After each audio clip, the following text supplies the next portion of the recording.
This episode of Capes and Lunatics is brought to you by Tweaked Audio. Get awesome headphones, go to tweakedaudio.com and use the coupon code Southgate to get 30% off, free shipping, and a lifetime warranty. Or you can get there through the link on our website, southgatemediagroup.com.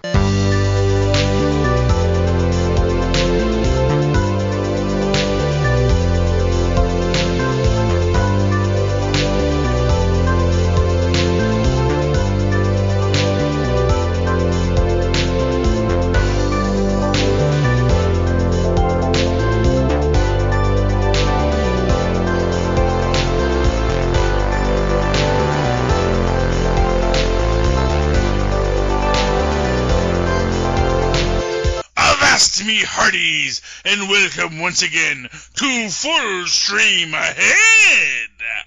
I'm your captain, Charlie, the Professor Esser, and with me as always is me skinny rich friend and first mate. It's Mozz. Oh, Mozzie, so glad to have you aboard. All right, now, me land-lubbing crew. Tonight we are starting Agent Carter. Season 1, Episode 1. The reason we're coming back, all the way back to those halcyon days of 2015, is because Agents of S.H.I.E.L.D. is coming back next week. Mozz and I do another little podcast here on the Southgate Media Group network called Nuff Said, where we review that show.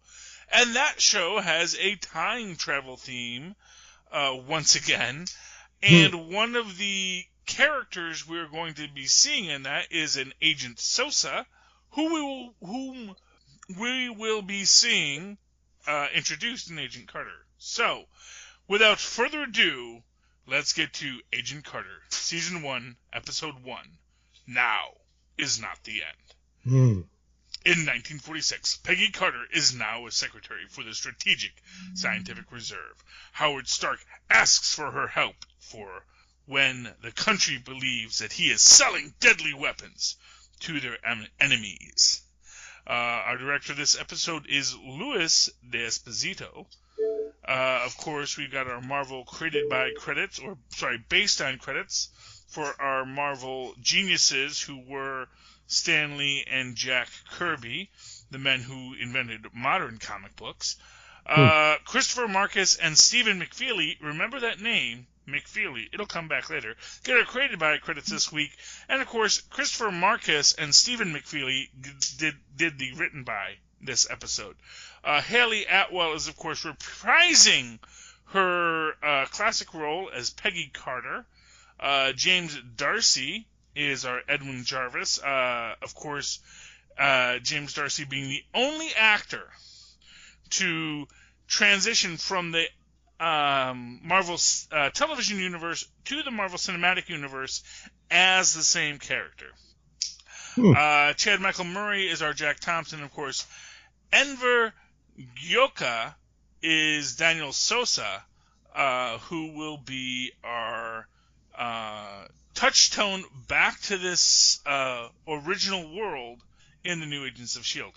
And, of course, Dominic Cooper is back as Howard Stark from Captain America First Avenger. And a lot of other people in this, but we'll get to all those people later. Okay. Right on. Let's open up this story. Okay, so one of the things you had said, Mozz, and because we actually started recording and then it fell, was that you felt this was the first TV series you felt like the MCU. Right. I don't know if it was the production value or if it was the actors' commitments to their roles or what, but it just felt like a better produced show, something that pulls you in more or gives you more of the world at large so you feel like it's a lived-in world. The other shows, like Agents of S.H.I.E.L.D. specifically, felt like it existed in its own world with its own rules and could take their liberties to do whatever they wanted. And the Netflix shows had their own darker sort of feel and tone. It didn't feel like the same thing as watching an MCU product. This feels like an MCU product. Well, and I agree with you, and I think there are very specific reasons why that is. One of which is just that, first off, with Agent Carter as our as our tentpole. You have someone who is actually coming from the MCU universe into the MCTV universe on a regular basis. I mean, we may have gotten Fury in Agents of S.H.I.E.L.D., but I don't even think we ever got Natasha in Agents of S.H.I.E.L.D. It's I don't think always so. it's always been we've gotten Fury, and then we've also gotten, of course, we've got Fury, Sif, and what's her name? Hill. Were the only MCU characters who came into the Agents of S.H.I.E.L.D. I think there's another aspect to this also, which is that Agents of S.H.I.E.L.D. was very much the brainchild of blanking on his name, Buffy the Vampire Slayer guy, Joss Whedon. Joss Whedon created Agents of S.H.I.E.L.D.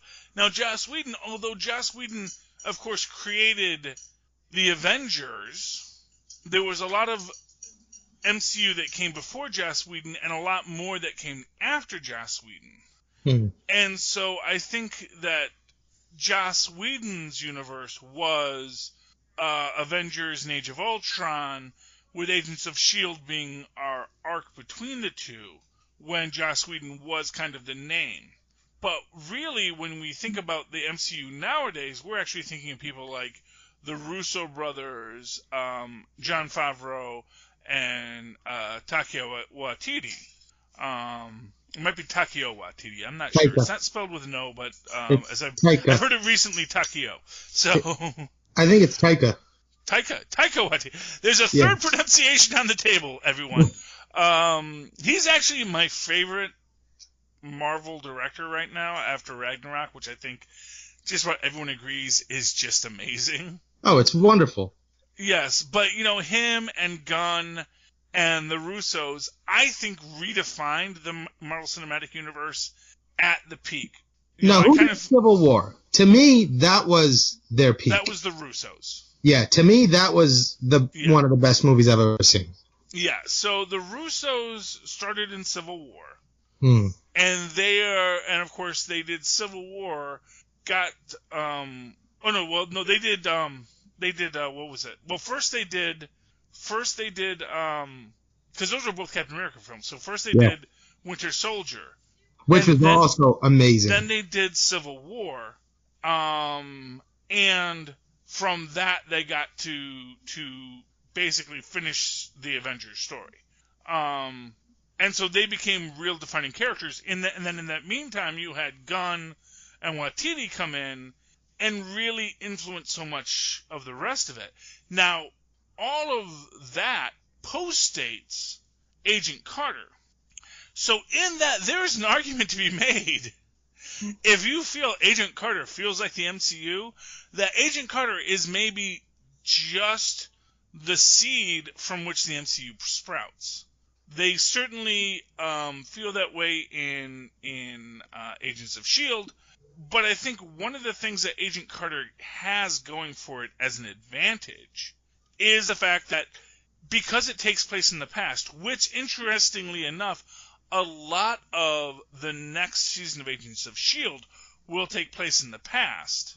They essentially have an entire sandbox of established MCU that they can play around with. Not only that, I think that that Agents of S.H.I.E.L.D. is going to have an even bigger sandbox because we're also establishing alternate universes. Wow, right. So I get the feeling that basically once we get to Agents of S.H.I.E.L.D., it is going to be literally anything goes. Now, we might not actually get like a Hemsworth showing up or anything like that, although I would not surprise me to see Loki in the final episodes of this next season of Agents of S.H.I.E.L.D., since we know that the TVA is going to be a central point in his story. But we'll get all that when you tune into Enough Said in a week or so and listen to us there. But right now, what we have is Agent Carter, who has everything everything that's been established with Captain America. The idea of Howard Stark when Tony Stark wasn't even a glimmer in his eye. And then all of the history that gets mentioned up until this point in Iron Man 2 and other stories that we're going to reference in this. And notably in that, we actually get the first, we'll say, cross-reference in the... Well, there's two cross-references, actually. One is the appearance of Dr. Venko working at Stark Labs, and for those who don't recall, Venko was the father of Whiplash, right? Of Whiplash, yes. Right. Wow. And so this was back when him and Stark were friends. And I don't think, and it's been a long time since I've seen that, I don't think we ever see the fallout between him and Venko, but we might. So it wouldn't surprise me if we do get that fallout at some point, like Venko gets carted off as a communist or something, during the Red Scare. But I don't think we get that, but I don't know of all the collateral damage we're going to see over the next 2 seasons. And right now we're only planning on doing Season 1. Season 2 is phenomenal and touches on so many things that we're going to come again and see later with Cloak and Dagger.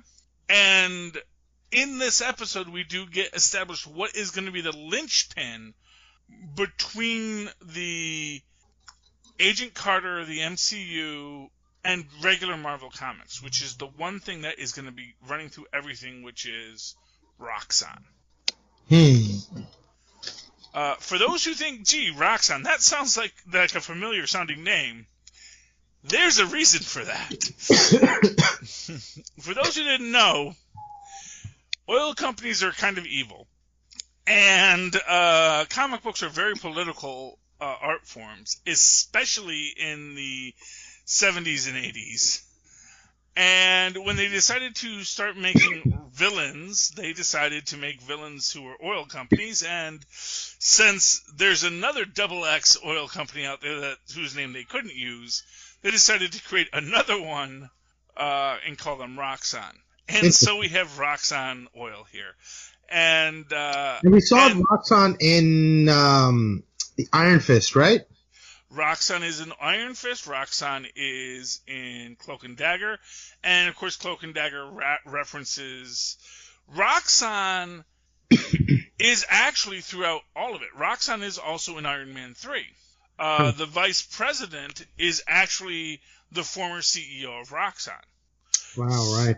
So Roxxon, it's sort of an interesting thing when you talk about, people always say, Marvel has the better heroes, but DC has the better villains. But really, I think, on some level, Marvel sometimes winds up with better heroes and better villains. Yeah, I think sometimes people just need something to give DC out of pity. Yeah, but honestly, Roxxon as a company, with its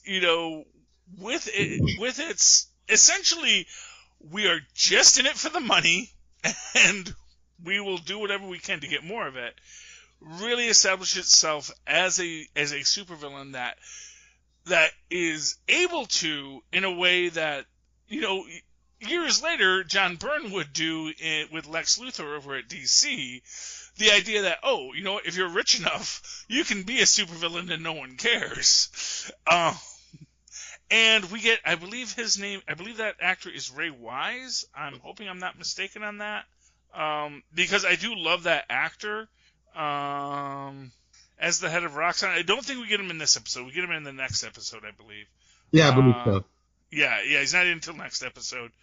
But he is amazing as the head of Roxxon. We'll talk about him next episode. But right now we're dealing with Peggy Carter, and essentially what has happened is, in shades of the Red Scare, Howard has been called before Congress to talk about how his weapons got in the hands of villains. And, I really got to give it to Dominic Cooper. I think he manages to do what Howard Stark did, but do it as if it was in the late 40s, where he's snide, but still in a much more conservative world, where people aren't just going to tolerate, someone being publicly as flamboyant as Tony Stark was. Right. Of course, Howard Stark is named after Howard Hughes, and which actually is interesting because, of course, Tony Stark was supposed to be Howard Hughes in the MCU, but they named his father Howard, and it's a mixed lineage. But actually, as time has moved on, the timelines have sort of organized themselves so that now Howard Stark can be Howard Hughes as the genius engineer who, runs his own company. Maybe poorly, maybe well, but clearly well, because he's got more than enough cash on hand. Yeah. But we get the premise that essentially Howard Stark has a problem, which is called inventing. And his problem with inventing is that he thinks of something, he builds it, and then after he builds it, he goes, "Oh, I probably shouldn't have built that." It always takes me back to that Dr. Ian Malcolm phrase from Jurassic Park. Your scientists were so preoccupied with whether or not they could, they didn't stop to think if they should. Yeah, well, but that's the thing, because who stops to think if he should, But he does seem to have found a good balance. He goes, "Hey, I'll make him, just put him in the locker. Nobody gets to touch him, but I can't not make him." Yeah, the other thing, he could have actually made them and then disassembled them, but he didn't. That's also true. Yeah, because he made them. Those are his babies. They're his bad babies. Right. But he still loves his babies. He's like, and for what it's worth, you never know when a Thanos is going to show up, and you're going to want that nitrium. I thought that's the argument he was going to use when Peggy presses him when he's in the car. But he doesn't. I was like, oh, okay, maybe he's holding back to really let her know who he is. Yeah, but, and for what it's worth, I mean, you don't want to. He doesn't want to just say, there's a Thanos out there, right? Because we don't know if he knows. But you know what? It is. But I gotta imagine that that's on his mind. Not necessarily knowing that it's Thanos, but an unknowable, unknown. Yeah, I mean, he has dealt with the Red Skull and the Cosmic Cube already. Right. So that's true. Exactly. It's like, I built these things and I got worried because what if they fall in the hands of the next wannabe Red Skull? But at the same time, it's like, well, and that of course is the interesting thing about science. When you talk about science, you talk about things like atom bombs and whatnots, it doesn't matter if a scientist creates it. If it's creatable, any scientist could create it.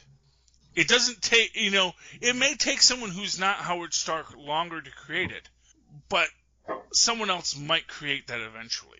Yeah. And so if you are Howard Stark and you've created it, you're like, well, I should keep this because, yes, I know how this works, but the fact of the matter is, I just followed the laws of physics in this universe. And in this universe, at any point, any other scientists might say, oh, you know what? That'll do this too. And, that's the thing. So you have to keep all this safe. This is essentially the Ant-Man problem. How, Hank Pym was so afraid of his science going into other people's hands, but he also let people know that this was something he could do, which created this problem. Was like, well, now that scientists know it is possible, they just got to figure out how to make it possible. And to that extent, Howard at least says, no, I can't let anyone know these things exist, but I'm going to keep them just in case someone else figures it out after me, so that if someone tries to use this for a negative purpose, I already know how they did it. Or just to say, hey, that money should be going to me. I invented it first. Well, only works if you have the copyright first. Patent. Well, he must have those in the vault as well. No. Well, although if you create that becomes a public document, so you can't right, really that's he can't have a patent on it because then it would be out there and somebody could, ransack the patent office or something. Yeah. Now, what he can do is if he ever thinks someone is getting close, he can sneak in and file the patent like 2 weeks before. Oh, that's cool. Because if he gets the inkling that someone else has the science, he can file the patent on it, and then he owns it. So that, that's the thing. It's like... And also, for what it's worth, when he also is creating all these things, he can figure out how to disarm them, which, again, one of the things I really love in this is the fact that Peggy disarms the bomb. So let's actually get to the story, because we've been talking about a lot about the philosophy of all this. We haven't really touched on the story. So in this story, Howard's being accused. Peggy has been reduced to being a secretary. I love the fact that, in essence, the Strategic Scientific Reserve, of course, is still operating in secrecy, and they're operating out of, the New York Bell Company.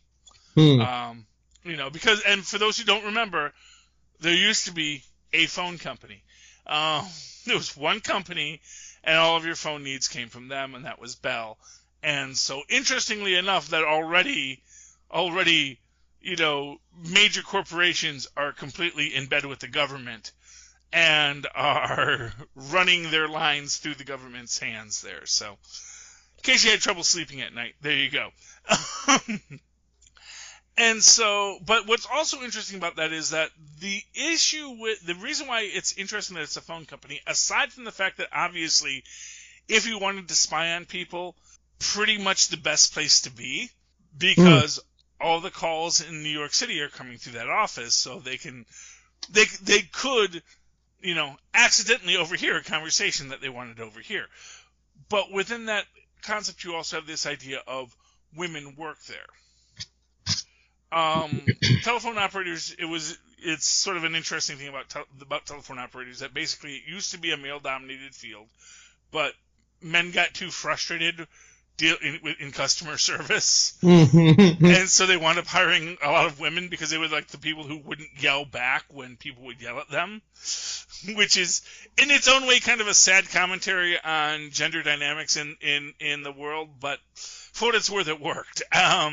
So being a telephone operator became this job that independent women in the late 40s and even before then could go into and really have a dominant position in the field. The interesting dichotomy with that is when Peggy comes home and talks to the girl who she's living with, and she says, yeah, I had to teach a guy how to rivet today so he could take my job. Exactly, because, and of course, but that is the interesting aspect of that. But of course, Peggy isn't a telephone operator. She's a super spy. But in this office, she's the secretary, or she's seen as the secretary. Even though she is a special agent, her rank is the same as every other person in that field. And for what it's worth, she arguably should be a higher ranking than everyone in that office, because she has been part of the Strategic Scientific Reserve under, I forget the colonel's name, but played by, what's his name from the first one? The old guy from Men in Black. Anyway, yeah, but she has been central to the SRS from the beginning. And yet here she is, and everyone just sees her as, you do the filing, you get the coffee. I think it's also because they know full and well that she's better at their job than them, and they don't want her to have a chance to shine.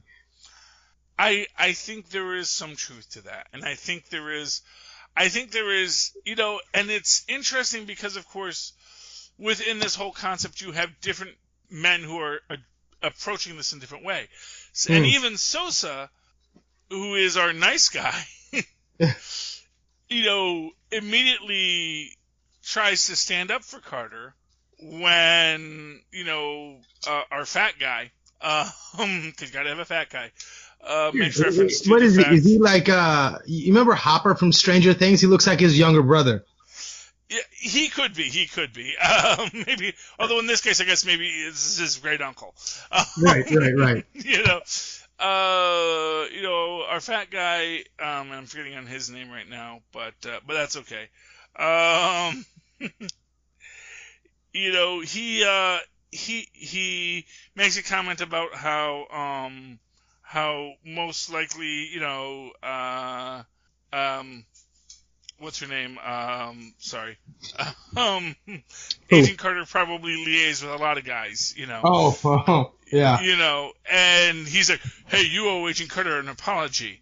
And he's like, and then he, because of course, Sosa got his leg shot off in the war. of which he does a funny joke about later, about that when they thought he was dying,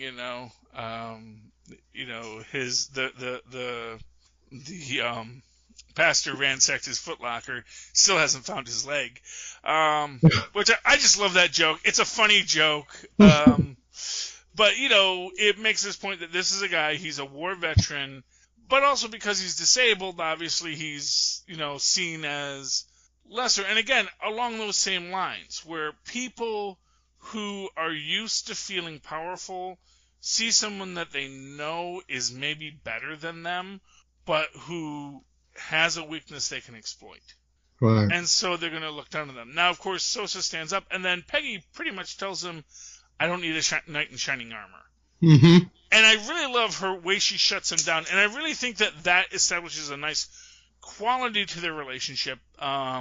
As we go through this, there's going to be a lot of shipping between her and Sosa over the years, but it's nice how it plays out in this moment, because she said, look, I have been in this business for a long time. Do you think this is the first schmuck I had to deal with? Not for nothing, we've all seen her take out schmucks in the first Avenger. We've seen her actually have to deal with this stuff and kick people, beat people up, or throw them easily. Which, I'm going to say this is like one of the things I've always felt was like the one thing that always bugged me in it. And I don't want to say it bugged me, but it was like an idea I had, this would be a great scene in the original when they were talking about Captain America and were saying Peggy Carter was going to be in it, is I always wanted the scene where, Cap goes to learn how to fight. Because, of course, we never actually get a scene where he learns how to fight. Right. And it always bugs me because Cap is supposed to be the greatest hand-to-hand combatant in the Marvel Universe. And I always wanted him to have a scene where he got tossed around by a better fighter. He's been we see him get tossed around by people who are stronger than him, but we never saw him get tossed around by someone who was a better fighter, like as many people say in the Hulk vs. Thanos battle, right, where it's really just that the Hulk doesn't really know how to fight, which I personally disagree with, because I would say the Hulk just spent like however many years in gladiatorial combat on a regular basis. And even though he is strong, he was also facing against other very high-level fighters. So unless you're going to say that every fight was rigged, I think that the Hulk probably had learned to fight by then. But that's just me. That's just my opinion. But getting back to that, I always thought it would have been great to have Peggy Carter basically, after Cap gets all muscular, to have to now you have to learn what to do with all those muscles. It's great that you've got it. It's great that you got the spirit to fight, but you don't know how to yet. And they didn't do that because obviously that would have been a big montage, would have taken up a lot of time, and it was just easier to have him go tour the country. Yeah. I wouldn't have minded, though. Yeah, I wouldn't have. No, it would have been great. It would have been fun. And honestly, the idea that Cap should have had to learn how to fight would have been great, Even when he was like weak, or even just doing that when he was weak, Steve Rogers, I think that would have been a great thing. Even if it's just, basic judo training. Because, there's a great line in an early Avengers when the Hulk first fights the Avengers after Captain America joins them. Is, the Hulk comes charging at him and he just does a judo roll on him and throws him. And this comes up every so often with the Hulk, where someone will just stand there and let the Hulk run at them and they'll just toss him. Because the whole point is that, much like that Thanos Hulk fight, that, but in that actually Cap makes this point. He's like, anyone through basic training can do a basic judo roll, but of course Banner never went through basic training, so he doesn't know how to fight like that. So Cap is very easily able to use the Hulk's strength, weight, and momentum against him. So it's a fun scene, and I would have liked to have seen something like that with Cap, and just to really get a little more of that history, or at least have it mentioned more, you know? That's the thing, is like, one thing about comics is that it's not like they show you everything that they do, but they always make a point to say, yeah, just so you know, I actually did go through basic training. I had to do I had to learn everything that a normal recruit would, and so I had to study hand-to-hand combat in case I got into a fight. I had to study how to shoot and to do all these things. And, although, I mean, if that first Hulk movie with Edward Norton is considered part of the MCU canon, there was a scene, I mean, he did wander for a long time, and there is that scene where he's learning to control his emotions and control his breath, and the guy teaching him is, you know, the older brother of the guy who started the UFC, one of the most legendary fighters in the world, Rickson Gracie. So there is precedent that, you know, he did learn some things at some point. Oh, no. For me, the Hulk absolutely is a fighter at this point. Right. It's like at this point in the MCU to say the Hulk isn't a fighter, right? He's just a brawler. It's just ridiculous. That's essentially the same as saying that's essentially the same as saying that Captain America is just a brawler because he's just strong and that's how he wins all those fights. No, he's actually a good fighter. Yes, he's a very skilled fighter. He's one of the best hand-to-hand combatants in the Marvel Universe, according to the handbook to the Marvel Universe. Yes, he's also very worthy. He's got it all, man. Right, and that's why everyone loves him. Yeah, I think he has a great aptitude for the mentality of a fight as well.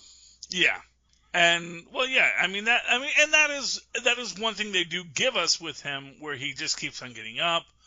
Not just that, but being able to read his opponent and understand the psychology of how that person's fighting. Exactly. You know, I just would have liked to have seen him win a couple of fights other than simply figuring out the way to win it. So, you know, the one time we get with Cap is him, you know, outdoing his classmates by simply realizing that you could just unscrew the base of it and the thing will fall down and you can grab the flag that way. You know, which, you know, for what it's worth, in a story that is going to center with Loki as such a villain, is a great way to end that scene, because it is essentially showing we're all tricksters. We can speak the language of trickster gods, and we can play this game.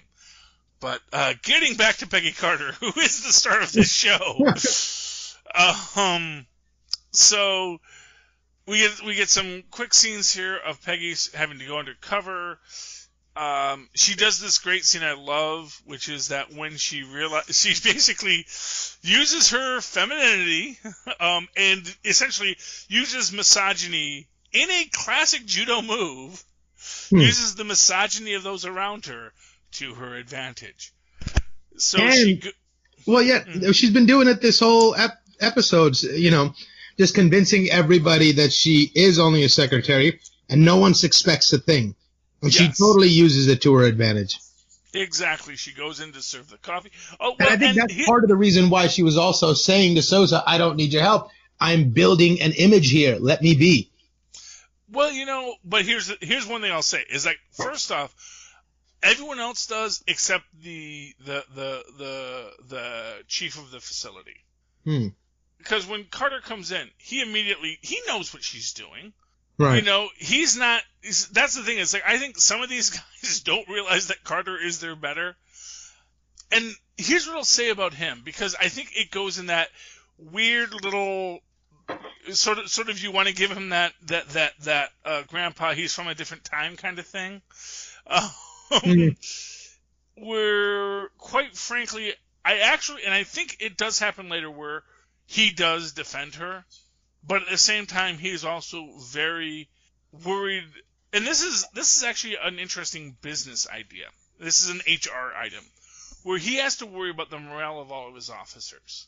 And if his officers start to lose morale because they're being lapped by a woman in this very patriarchal society where he knows that's going to hurt all the other members of his team, he may respect Carter, but know that, look, it's not that I don't respect you, it's just that know that you're the anomaly and you're what we have. I have to not let you overshadow my men, you know?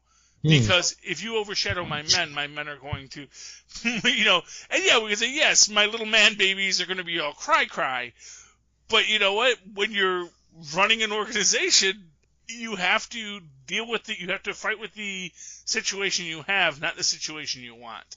You would love a situation where every man on that team could just say, no, Carter, what? She fought with Captain America. She's the best, And that would be awesome. But, that's not the world that she's going into. If that was the world, everyone would say this is very unrealistic. And it was, And didn't she become popular by, being side by side with Captain America? How is somebody in a diner convinced that she actually works for the phone company?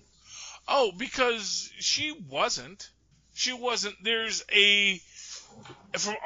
Captain America was the guy in the newsreel. If you were really observed, basically there's an Easter egg in a newsreel where you see that Cap has a lady's picture in his compass. That is apparently the most indestructible compass ever invented. With photo stock that is so amazingly well preserved that neither water nor cold damages it. Right, this nor is radiation. This is good stuff. It's gonna last. Because we see that he has it again in Endgame, and that's okay. Yes. He has the compass in 1944. Yes. This is Tristan talking for those who don't know. How could a compass withstand all that? Well, it was apparently a Howard Stark designed compass, so. Why is Howard Stark and Tony Stark such geniuses? Because that helps the story. Anyway, yes, but so no one really knows who Peggy Carter is. In fact, that's always one of the things. So, getting to my little fan theory. Oh, we don't get that until next episode. We're going to talk about that next episode, about the role of Peggy Carter in the history of Captain America, and if there was another. So now, getting into the other thing is, part of this episode makes me think that Peggy Carter got some of that super juice too. Because she's doing some pretty impressive things, physically speaking. Well, what I will say is, well, first off, not to put too fine a point on it, we don't know if she didn't get a little super juice at some point. Right. It certainly seems that way, because she is flipping, No, I'm doing a double entendre on that one. Oh. Fair enough. Yes. But, fair enough. No, but what I will say is, I don't think she does anything more amazing than Hawkeye does. Huh. And right, but Hawkeye, well, I guess. I don't know. Yeah. I mean, well, that's the idea, is that, human level, Batman level protagonists. This is a trope in comic books. This is why I say the two greatest powers in comic books are hypnotism if you're a villain, and kung fu if you're a hero.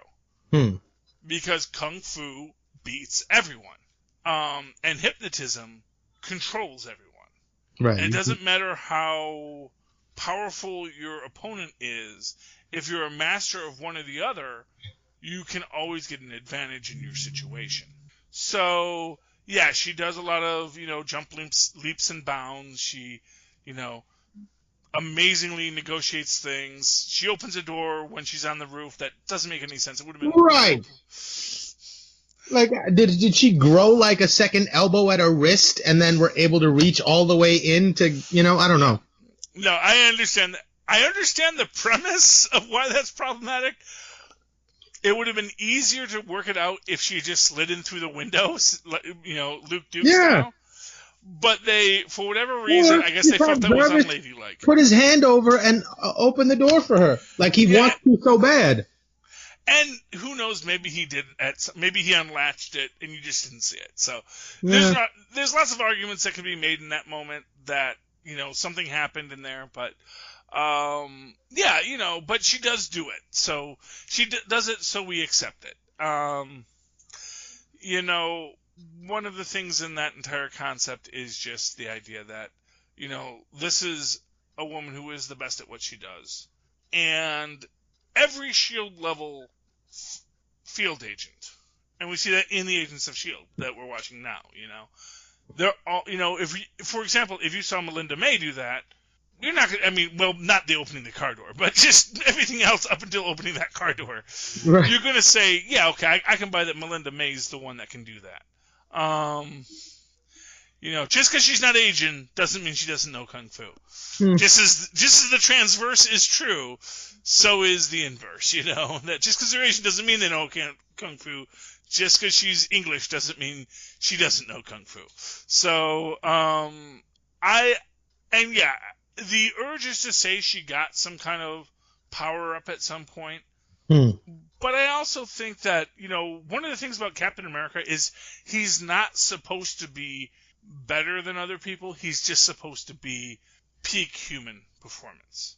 So he's only supposed to be as strong as the strongest person, as fast as the fastest person. But he's not supposed to bleed into superhuman. And for what it's worth, if you ever watched strongman matches or gymnastics competitions, you know that, yes, all those things are peak human performance. You just don't usually see people in the strongman competitions doing the gymnastics. Right. And then the other thing I just thought of is she has a whole array of personalized spy gadgets hinting to extensive work in the field, so she must have had training. So I guess it kind of does make sense. Yeah, well, definitely, because during the war, she definitely was an active field agent. Right. And that's the thing. It's like, because she had a mentor who was, and I think this goes to Tommy Lee Jones, that's his name, because this goes to her Tommy Lee Jones boss, who honestly didn't want to hear your man baby tears. Yeah. Who very much was like, you know what, if you can't deal with it, I don't need you in my army. I am, which is essentially why in First Avenger where he's like down on Cap. He's like, I don't need one super soldier. I need an army of super soldiers. You're a sideshow now. Now granted, he'd still be a great soldier. And if he just, which is, just the thing, like, on any front line, he's going to be a fine soldier. But, right, but yeah, he believes in the power of the group. Of the team. Yes, exactly. And he doesn't want anyone in the team feeling that they need to be validated, which of course fits perfectly into Peggy. Peggy doesn't need to be validated, and she's the best at what she does. So it's like, that's like a perfect fit. So like, if someone does say something snide, she'll kick him in the face and call it a day. She's more than happy to prove her worth in the moment. And and if you can't handle that's the world we live in, then, that's your problem. No, but at the same time, she's also strategic and not moved by emotions to the point where if somebody does offend her, she's able to see the broader picture and see where she can find use out of this moment and this emotion rather than to act on it and give away its power. Yeah, and that's something I want to talk about in the next episode, too, because there's a scene in the next episode. So make sure you guys tune in if you're liking this conversation. There's a scene in the next episode where we go, oh, I guess they were evil all along. But anyway, so plotline. They realize that at the Roxxon chemical plant is where so after she gets the chemical from Spider, after she diffuses it with notes left by Howard Stark, which she then is able to not only translate in her head, but find other random household items, a la Mr. Wizard, that will have the chemical components that she needs to be active. When she grabbed the bottle of whiskey, I remember thinking maybe she's using that as a substitute for acetate. And I was like, wouldn't acetate be like in nail polish remover or something? Yeah. So like, and then I was like, oh, okay, so it was only to drink. I like that. That's kind of funny. Yeah. Actually, that's one of the things. So, okay, big dark conspiracy here now. I think this series has been edited for Disney Plus. Ooh, how so? Okay, so there's two items. Now, this might be just my Mandela effect acting up, but I honestly believe she drank the whiskey the first time I saw it, and we were watching it, she's about to drink the whiskey, and then she stops. So she never gets to drink the whiskey. And the other one is when she threatens the fat guy at the diner. Hmm. I swear she grabbed a knife in the original broadcast, and this time she grabs a fork. I was wondering, that's a weird choice. I know, because I think the knife is there too. But And it's like, if you're gonna like threaten to sever an artery, would you just? I mean, she's just threatened to puncture it, I guess, or. Well, I think the actual point is, I mean, the argument you can make is that she was never really going to. She wasn't going to kill the guy. No, but she wanted him to believe that she might. Well, yeah, but all he feels is something sharp at his side. That's true. So he's not going to know that's a fork and you're putting it at my suit coat. That's probably not going to get all the way through. I almost had Crocodile Dundee in my head going, that's not a knife. Yes, but, but so I think that she originally takes a steak knife and does it. But that could, so anyone who has the original DVDs of Agent Carter, go back to those scenes. Watch those scenes with Agent Carter. Tell me, does she drink the whiskey and does she use the knife? I don't have those because I never had a DVD player or Blu-ray player or whatever it is the kids were using for that solid media for that brief period that those things existed. Well, I think everything's streaming now. Wink, wink. Well, you just talked to Lilith Hellfire about that. She told you this is what they're going to do. They're going to change just like freaking... Well, I mean, even DVDs aren't safe, because what did Lucasfilm do to all the old Star Wars? Well, no, in the new ones they do that. No, but didn't they change and graphically modify all the originals? Well, yeah, but if you had a hard copy of the originals, you had the original. So you can know what once was. That's how we know of the holiday special. Right. No, but they don't even make and implement to play the original versions, because I doubt DVDs were invented back then, so the originals only exist in VHS, if anything, right? Well, no, they exist in an original high quality print in a vault at Disney. Or a vault at Lucasfilm. So yeah, all the originals still exist. The only thing that might not exist in its original form is possibly the holiday special, because everyone says they burn it. But much like Howard Stark, I don't think they ever do. I don't think they ever kill their bad babies. I think they hold them somewhere. They want to just, because I don't see, that's like, to me, as someone who could create something, no matter how much I disliked it, I don't think I could ever bring myself to destroy it. Right, there's still a piece of you in there. Exactly. So anyway,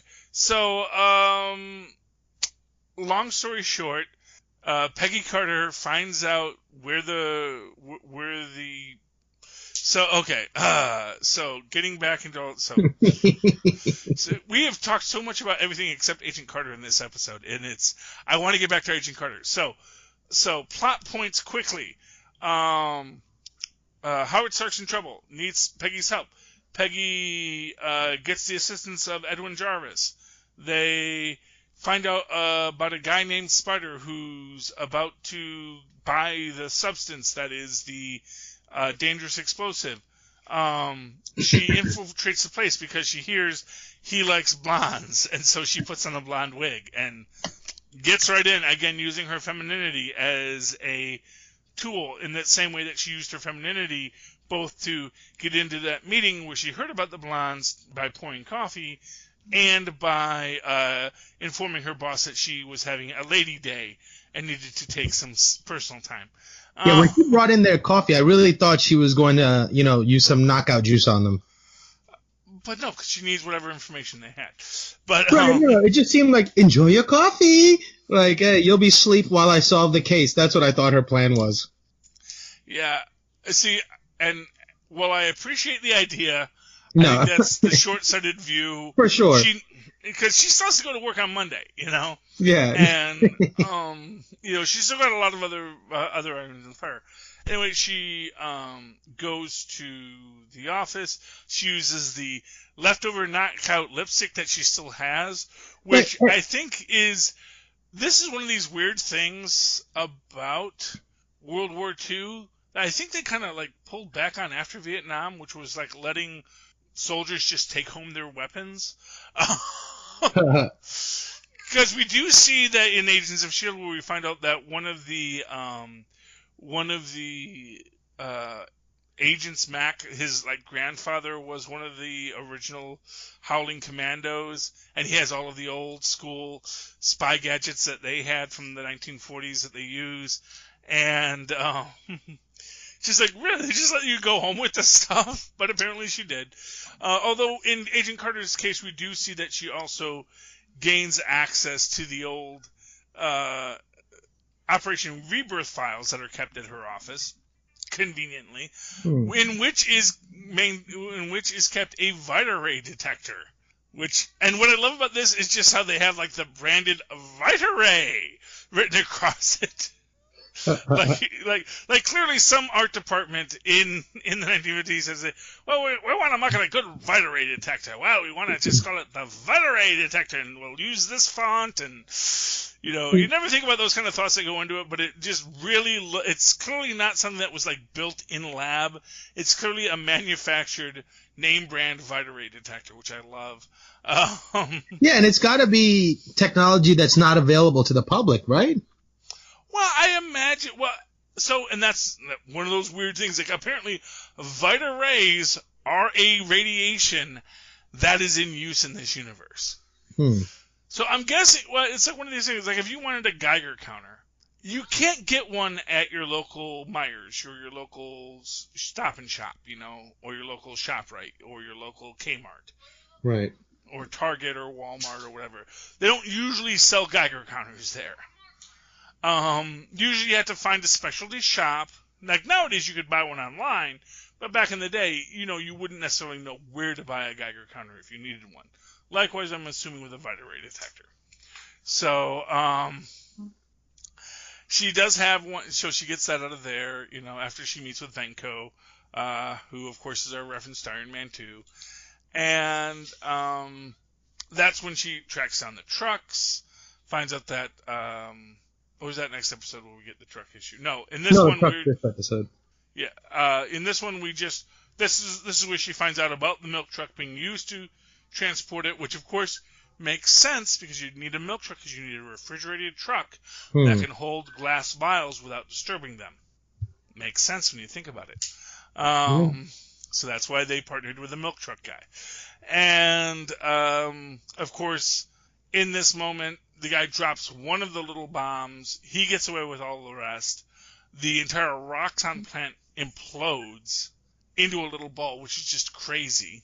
And in that moment when Jarvis is driving her off, it pulls off the bumper. And I love Jarvis in this. I love the fact that he is a fish out of water, but also that he can still swim. I feel like he's not letting on about how adept he is at this sort of thing. Yeah. He's playing the same game that she is, where, I'm just this mild-mannered butler. But deep down, he's, as special agent as anyone. Well, and this is what I'll say. I think they give much better story for Jarvis than they've ever given for Alfred. As the story will progress, you're going to get where he has been in this world as more an observer, kind of almost like a C-3PO protocol droid, where he knows all the ins and outs, but hasn't necessarily been in as many firefights as everybody else. But that doesn't mean he doesn't know what to do in a firefight, And I think he's a guy who, basically he's a guy that you can understand why, after all of the things he's been through, he really would rather iron rich men's underwear than, be a soldier of fortune, Right. I also think his wife is fake. Oh, well, no, well, okay. I don't want to ruin that for you, but yes, he does have a wife. He does. Okay, because it seems like they were making it a point that you never see her, and as soon as her voice happens, the camera cuts away and then cuts right back. There doesn't seem to be anybody there, so I was thinking maybe, at some point I started thinking maybe Jarvis is a cyborg, and nobody knows it yet, and Howard has created this, Yeah. I mean, that is like the most interesting theory I've ever heard on this subject. I will say that, so spoilers, we are going to get more to that story later. Let me just say that. We are going to get more to that story later. But it ends off with sadly Peggy's roommate dies horribly. Yeah. And that was just that was a downer in the first episode. Yeah. But they already seem to be implanting a replacement best friend. Oh yeah, well no, Angie's definitely Angie. Let me tell you, the fans loved Angie. Oh yeah, Angie's great. In fact, I think the poor blonde got killed in the first episode because I think early testing said, "Do we really need two best friends?" I secretly though feel that Angie is a plant. I don't know who has the foresight to see far enough to think that Peggy Carter is going to be a problem, but somebody's keeping tabs on her, and she feels an awful lot like a plant. Let me say this: you're not wrong. Oh. But I won't say more on that. Okay. I will say that the other interesting fan theory is that Angela's middle name, actually Angela's middle name, and her first name is Maria, and that she's actually Tony Stark's mother. Oh. That's the other popular fan theory on the subject. Oh, that's cool. And I will say that I don't think we ever get anything of that except for some mild flirting, I think, in season 2.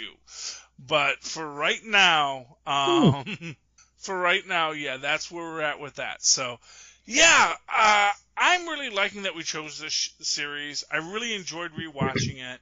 I really enjoyed talking about it, and I hope you have too. Indeed. Do you have a final thought on tonight's episode? No, I think we covered everything. But the other thing is, the guys with the Y incision on their throats. At first, I was like, it almost looks like a mini, what's the word I'm looking for? Autopsy incision. Mm. But then it turns out like there's some other purpose to it. But yeah. Okay, well, I guess it's interesting that they both have it, and I don't know why they both have it, or if that's going to be something that comes in later. Yeah, I mean, it feels like maybe it's like a cult kind of thing. If you join our cult, you have to get your, thing. Well, I don't want to say too much, but yeah, no, and I think you're right on that. Although I don't know if that's necessarily what we see later. And that's a weird thing. It's like I've seen all these episodes, but I've really only watched the first 2 again. And I'm kind of like, I'm fuzzy on all the details that come next. So I'm kind of watching a little blind. I know like some big arcs, so I know who makes it to season 2. But beyond that, I don't know as much as I'd like to as far as what gets revealed later. So, so that'll be fun. Yeah, I'm loving this show, and I think it's great. And so, Mozz, if people would like to tell you that they like this show, how can they find you? They can email me at mozzmanzor@gmail.com or find me on Facebook under Mozz Manzor. That's MOZZMANZOOR. And, of course, if you'd like to write to me in that old-fashioned email way the way Mozz and Poz once did in the 1980s, not the 1940s, do so at superconnectivityblog@gmail.com. That's superconnectivityblog, all one word, at gmail.com. Of course, follow me on the Twitters as I live tweet Agents of S.H.I.E.L.D., which is coming back next week, May 27th, I believe. I believe that's the Wednesday. At Charlie Esser, that's CHARLIE. ESSER. Look for the 2 E's in the middle. For quality. Bing! Thank you, Mozz. And thank you, dear listeners, once again for coming aboard our salty craft and traveling these seas of Agent Carter? In the ancient Agent Carter timeline.